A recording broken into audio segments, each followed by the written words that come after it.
Welcome to DarkSideAdventures, an 18 and older, not safe for work podcast where we explore the dark side of sex, the world of kink, fetish, and the BDSM lifestyle. Oh man, everybody, welcome back. Another episode of Dark Side Adventures. Man, of course, we are your hosts. I am Edwin. I'm Coco. This is a very, very special episode for you all. We were made aware of a situation that hits close to home for both Edwin and I, and we kind of just wanted to chat about it, and we thought you guys would like to hear some of our thoughts. Agreed. There's at this point, there's many places to start as far as the situation, but let's kind of just talk about the overall aspect of the issue. And that would be what we'd like to say is a rule that should never be broken. Basically, any type of no, any type of discomfort, Coercion. Coercion, any type of duress, anything of the sort. Whenever it comes to doing or feeling uncomfortable in BDSM, I should just say as a whole. Man, like once Coco sent me this, well, I shouldn't even say message. We were just talking on the phone and she just kind of brought this up. I don't even want to say like a lot of emotions, but there was a lot of things that I was just kind of feeling just because I know I'm not the whole BDSM community, but there are certain things that we, even on the show, we say that are just non-negotiable. And at what point do you draw the line? Well, a lot of these things are things we preach over and over and over again. I guess we should probably kind of give you guys a clearer idea of what happened. We were made aware of somebody who was violating consent and coercion and not negotiating well. I know not everybody negotiates well, but they were using their negotiations to coerce people into doing things that they weren't particularly comfortable with, and kind of just abusing their power. And so that's what we're talking about. That's kind of the situation. Like I said, it's happening close to home for both of us. Just being in the area, as well as surprisingly knowing a few people that are caught in what I like to say the crossfire. Man, like I said, while we were talking on the phone, I was just saying there's just too many layers to peel back on that. So many. Whenever you violate consent, it's almost like you have literally forced somebody to break a limit. And to even go in depth with that is like we always say, like, set your soft limits, set your hard limits. Well, we don't really ever talk about what happens whenever they're broken or even forcibly broken. Yeah. We talk a lot about like, doing things safely so it doesn't cause any trauma, so you have a good experience and whatnot. Well, whenever, especially somebody new, and that's what makes it so hot right now, is because whenever somebody new joins the community, like, you want them to have a good experience. You want them to slowly take those steps and not be afraid of it. But the problem is whenever you just do the wrong things or take the wrong steps, and these people get hurt. Yeah. And I like to equate the new people in the community to babies. So when something, because they're a baby to the community, not talking about, little play, but like they're new to the community. It's like a baby's new to the world and to life. And when something bad happens to them like that, is 100 times worse, because especially in BDSM, well, and England, like we preach like babies should be safe. New people to our community should be safe. We preach consent and safety and all of these things, and yet there's still people out there who will purposefully do these things that cause trauma, that hurt you, that are not okay. there's a big difference between an actual oops, oh my god, I fucked up right there, I'm so sorry, I'm going to stop the scene because I did something I shouldn't have, and doing something that wasn't enthusiastically consented to and had informed consent given before the scene started, and just saying oopsie and giggling. And then still probably going on with the scene too. So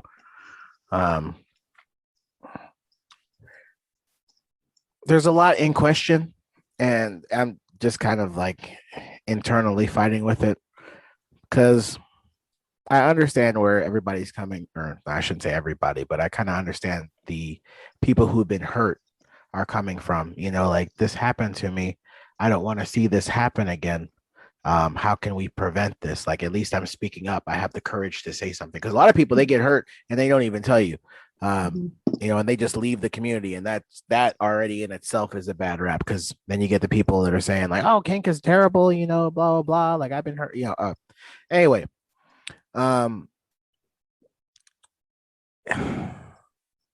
Coco, I'm just gonna go ahead and say go ahead, because the things I want to say I definitely should not say. But it is hard, especially when you know the person who's the abuser.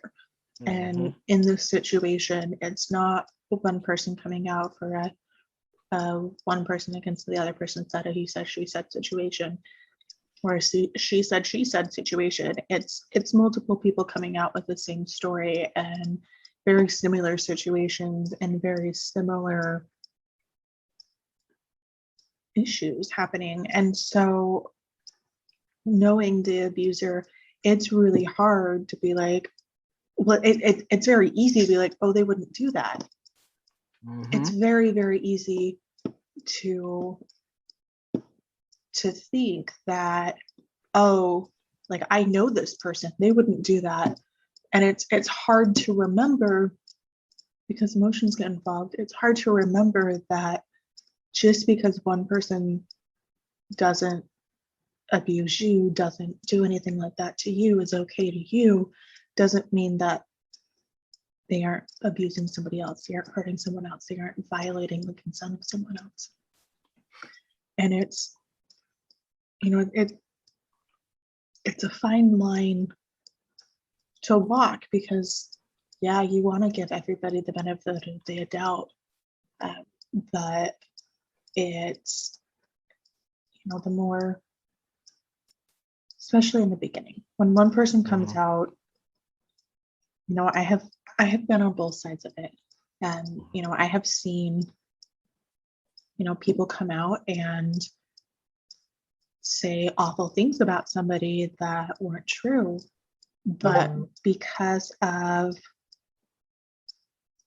these but because they'll say awful things and accuse people of abuse, and they are looking for attention, or they are looking to get back at this person. And so yeah, you want to believe the victims and you want to believe that, but there's also a part of me, because of that situation, that wonders, well, is this really true, or they're trying to get back to it? That's why yeah, it's hard. But in this situation that Edwin and I were made aware of, it's multiple people so saying the exact same things, and it shows that no, they're not trying to get back at this person, they're not trying to ruin this person's reputation, they're trying to show that they were hurt, and they're trying to show that they were abused and they were coerced and they were taken advantage of by somebody who is in a position of authority and a position of respect. And this person is in that position. They are in a position of authority in one of the dungeons. They own one of the groups. They were very active in a lot of the other groups in this area. And so that just is like a double whammy. And it's my heart goes out to the people that this person abused. So especially at the moment, there are, according to the post that we found and the information that we have, these victims have told their stories multiple times, have been forced to relive this multiple times, and people still aren't believing them and still aren't taking it seriously, even though they say they are. And this person is still allowed in what are supposed to be safe spaces of the dungeon and the play spaces, the community, and there's not anything. It feels hopeless that there's not anything to do that they can do. And I think that's the worst part, just the feeling of, well, if I told the leader of this group what happened and I went into detail and had to relive this horrible thing, and they said, oh, that's terrible, consent violators or this or that are not part of our group, we don't stand by that. And then this leader goes on and promotes an event that is being held and was created by and hosted by this person. And it just shows a double standard, which is terrible. Especially since I've seen this person, because there's awful people out there, awful people out there.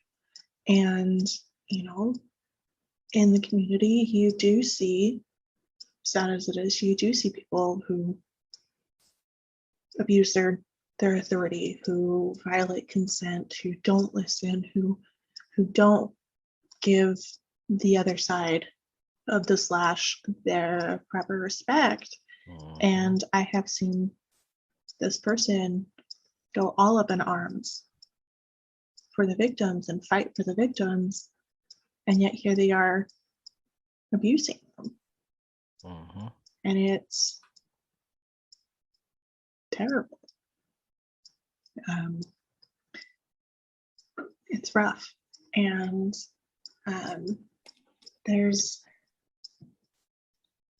I know people say, oh, but it wouldn't happen to me. It wouldn't, I don't know the victim. I don't know this predator. I don't know this abuser. I don't know them. How am I going to help it? I don't want to be part of the drama.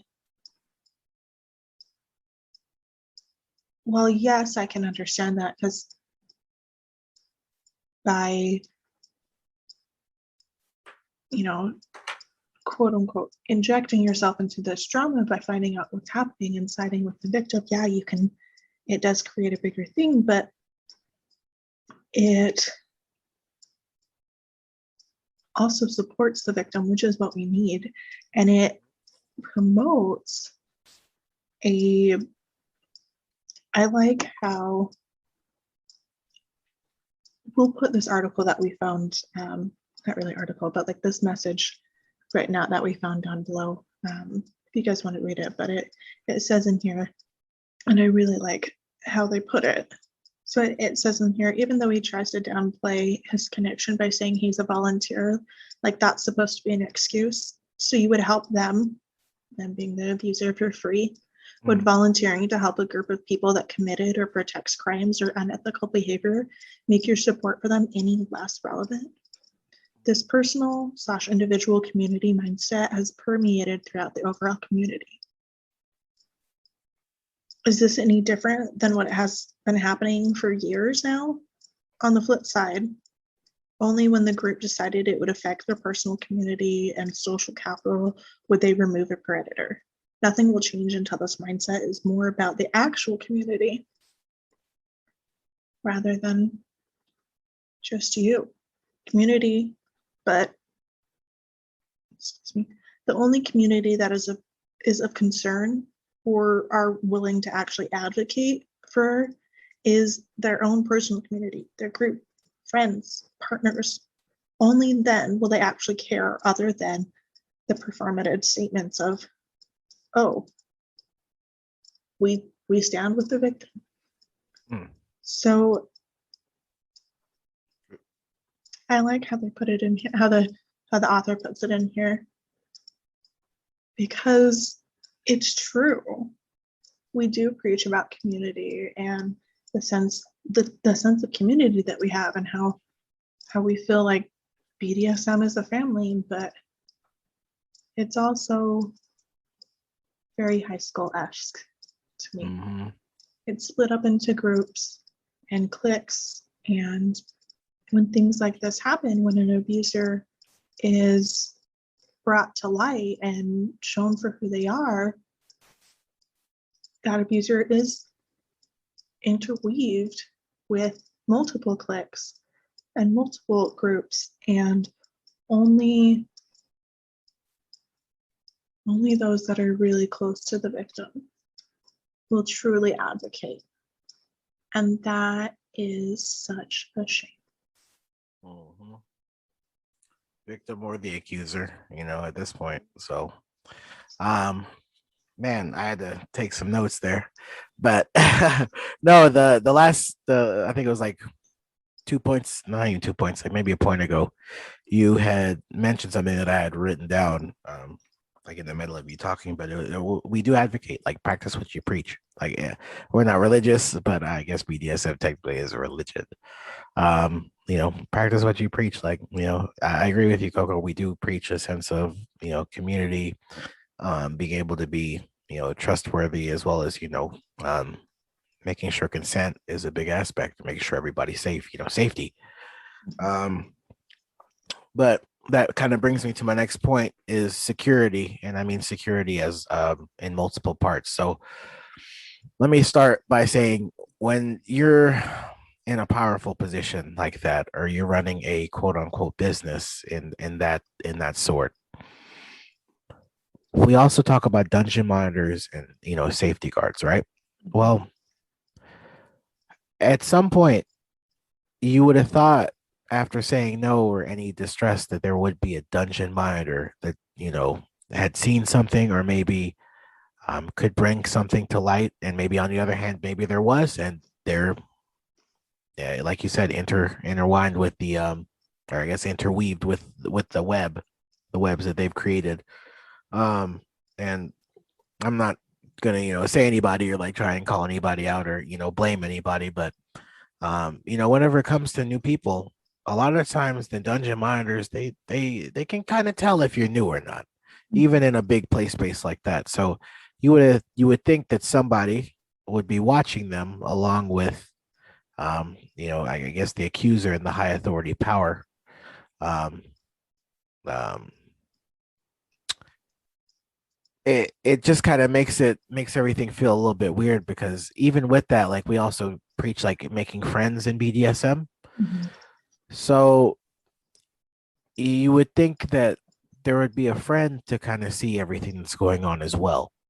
You know what I mean? The article makes many cases, but I feel like there's still too many loose parts as well. Mhm. Overall, I think if this is 100% true, which seems so, with the more accusations that truly actually do come out, um, it's kind of hurtful overall, and it's hurtful to all of us, whether you feel it or not, because what could happen, or what what I like to say could possibly happen, is you end up going to a play space, right? And let's just say you're playing with a new person, something goes wrong. It's better to have eyes on it, because at that point it's your word versus theirs. So I think everybody needs to have, like, either like an onlooker or somebody looking, give or take, if you've like played with that person a couple times. Obviously you've had that trust, like, that's okay. But in this case, it's new people, like, it's brand new people. It's pickup play. Yep. It's And some of these new people, like, they might be like, okay, yeah, you can touch me with that, or play with use that weapon of ass destruction, as I like to say. Some of these people don't even know what they do. Mhm. They've never felt something maybe stingy, or something maybe thuddy, or pointy. Wherever, or in this situation, this person really likes electroplay. That's what they're known for Yeah. in the thing. And electroplay is such edge play, and you have to very, very carefully negotiate it because it is so dangerous when done wrong. And most people, if you come into BDSM new, a lot of people have had their butt spanked or have some sort of idea about that. Electroplay is new for so many people. So, and that's, I know, Edwin and I have talked about it multiple times, have, to vet and to play in public. And a lot of these things did happen in public, which is such a shame. Because dungeon monitors should be seeing that if they're there, and that not every place has dungeon monitors, which is, I think, is terrible. Including there should at least be like one or two. And they should, those dungeon monitors should be people who are not playing at all that night. So, but one other thing, just also take notes, especially on pickup play, and especially for new people and playing with somebody for the first time. I agree, you should have somebody who is on your side watching. I have done that for Pua multiple times. In fact, I've told the story about it. I went and watched her first scene with one of her partners at a dungeon, and I was there and ready to kind of, I guess, jump in. Even though there were multiple dungeon monitors. I think they had at least 20 dungeon monitors on that night. But I was there watching her. I listened to their negotiation. So I knew what was going to go, what was negotiated in there.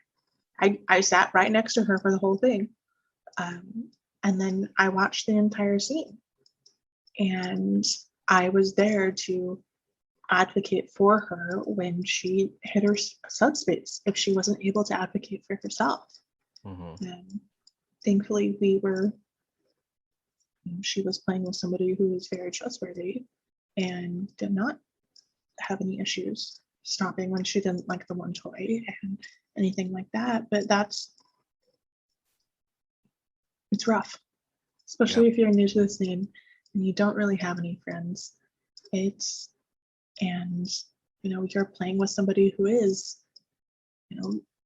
vetted by other people and is in this position of power to say, yeah, I feel safe with this because I feel like other people have vetted them out well, and I trust the people who have vetted them. Man, but I guess overall, just I guess this is kind of leading into last remarks too. The overall, guys, like, these situations could happen in any dungeon. It just so happened that it happened so close to home, for both of us. Just be more safe out there. Vet better. Vet as much as you need. Make sure that the person that you're playing with is 100%. Because in this case it's the right accusation, but let's play this. What if it was the wrong accusation? So this could go many ways. So just choose the people that you play with, but always, especially if you're brand new, just make sure you have somebody with eyes on you, even if they're not 100% on your side. Eyes work well, because if anything gets broken, in this case, like, in a dungeon or something like that, any mishaps, besides the person watching, I'm sure they also have, cameras and, stuff in there. Not maybe necessarily. Well, somebody else to have extra eyes. We'll put it that way. So you'll have eyes on you, but extra eyes elsewhere. I should say it like that. So, but man, just guys, please just be safe out there, because it sounds bad, but this could have been any one of us. It really could have. So, and also with that too, I'm just going to add this little note. If you are in power and you're trying to mean well, don't abuse that power. It's so easy to do it. And that's all I got. Just quick note, you've probably heard Edwin's. Oh, Yeah. I've never been into a dungeon with cameras. In fact, in every single dungeon I've been into, cameras were either 100% banned, or you had to have an employee standing next to you if you wanted to take a picture, so they could see what you were taking a picture of and make sure nobody was in the background. Because again, not everybody is out, and we don't play the blackmail game unless that's your kink. Yeah, true. Well, I fairly mistake it. But that's why, I agree with what you were saying, though. Get eyes on you, even if you don't know anybody else.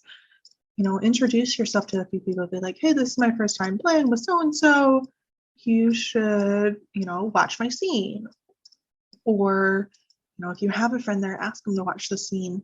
And if you don't, it's hard, because I want to say play anyways, because I have been lucky and very privileged in this, that all of my scenes in public have been 100% okay. But like Edwin said, this could be any one of us. It is okay to call red if you feel uncomfortable at all. It is okay to end a scene if somebody does something you don't like. It is okay to hurt somebody's feelings by ending the scene. There is no expectation on you other than to enjoy yourself. And if you are not enjoying it because they touched your breast and you didn't want it, or they touched below the belt and you didn't want it, they touched your butt, they touched whatever, they, pressured you into something, it's okay to say no. And it is okay. And I hope you guys make a fuss of it right then. Mm-hmm. Because let it be known. Let it be known. Because I think it is amazing, and I have the utmost pride for the victims who have come forward and told their stories. And for any victim who has come forward and told their story of their abuse, I am proud of you for surviving that and for being stronger and strong enough to share that with others so others can learn. But and that is so impactful. I'm not taking away from that at all. Mm-hmm. But if you are able to make a stake and call attention to it right then at that moment, it makes a big deal out of it. It's not you overreacting. It's you advocating for your own safety. Because this goes back, very last remark, this goes back to what I've been saying since the beginning. No one else will advocate for your safety. So you have to. This is just the perfect point to illustrate that. As sad as it is. It's rough. Yes. The community, the BDSM lifestyle can be the best place in the world until you find that person who makes it the worst. Just like any part of the world, even Disney, the happiest place on earth. You'll find somebody unhappy. You'll find somebody unhappy there. It comes with life. There's the ups and the downs. And this is a horrible down. Mm-hmm. We're strong and we'll get through it. Well, man, I'm really gonna have to figure out a way to do that series or something. It's kind of been floated in my head to I always talk about personal betterment. If there were better people, this would have been a better situation. So, man, with that though, guys, hopefully we've touched on a subject which we don't even we try not to bring up these scenarios or situations, but sometimes you literally have to lay into it because there's, like I said, there's just too many layers here for everything. So man, on a happy note, we could kind of plug away here. I know it's been I know it's been a very a very serious situation. Like it was so serious we didn't even start with the music on how serious this situation was. But Exactly. maybe we can hopefully kind of lighten up the situation as a whole for DSA with hopefully we kind of plug away on some things. So guys, you can find us on Twitter seriously at DS or Dark S Adventures. We're trying to post there, routinely. New TikToks, you already know, Monday and Fridays, that's a guarantee. The nuggets of gold still coming along because I keep trying to mess with filters and yeah, They're improving and yeah. changing. I really think it might just leave them unfiltered because they kind of have like a little nice touch to We like it. them. Man, don't forget, guys, find us on, of course, our favorites, Spotify. Man, you can find us on iHeartRadio. You can find us on Pandora. You can find us on Podbean. That's the biggest one, Podbean. No, the biggest one is Apple. Oh, I mean, Podbean is the most popular, but Apple is the biggest one. oh, I Y'all, guess. you need to. I would love if you guys reviewed and rated us on Apple. It really does help. I mean, we're putting this out there for nothing, and it's pretty simple, especially if you're on like the app, just to go in and give us a quick rating, an honest rating. I don't even care what the rating is. Give us an honest rating and a quick little blurb. It means the world to us that you guys are listening and that you guys are willing to rate and review and follow us on Spotify or iHeartRadio or anything like that.